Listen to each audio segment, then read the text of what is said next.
আমরা বাংলাদেশিরা অত্যন্ত আবেগী জাতি হিসেবে দুনিয়ার কাছে সুপরিচিত। আমাদের উচিত আবেগ দিয়ে নয়, বরং কমন সেন্স দিয়ে বাস্তবতাকে যাচাই বাছাই করা। একজন মা শিশুকে আবেগ দিয়ে যাচাই করবে, এটাই কিন্তু স্বাভাবিক ব্যাপার। কারণ একজন শিশু যত ভুলই করুক, তার কাছে 7 খুন কিন্তু মাফ।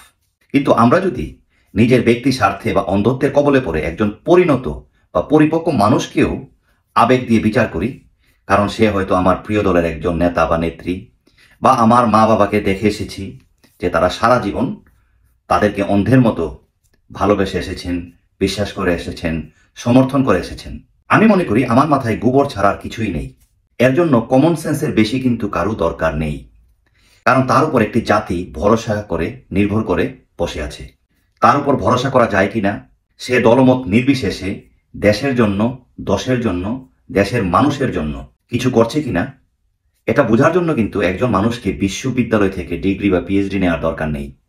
বরং আবারও সেই কমন সেন্স বা সাধারণ জ্ঞানই যথেষ্ট। আশা করছি আমার এই ছোট মুখের এই বড় কথাটি কেউ ব্যক্তিগতভাবে না নিয়ে একবার ভেবে দেখবেন। কারণ আমি সবসময় যে কোনো ব্যক্তির চেয়ে, যে কোনো দলের চেয়ে দেশকে, দেশের মানুষকে, দেশের কালচারকে, কৃষ্টিকে প্রাধান্য দিই। অন্তত এতটুকু আমি বুকে হাত দিয়ে আল্লাহকে সাক্ষী রেখে বলতে পারি। সবাই ভালো থাকবেন। সবাইকে, আমি সহ সবাইকে সঠিক পথে চালিত করার, বোঝার তৌফিক দান করুন। আসসালামু আলাইকুম।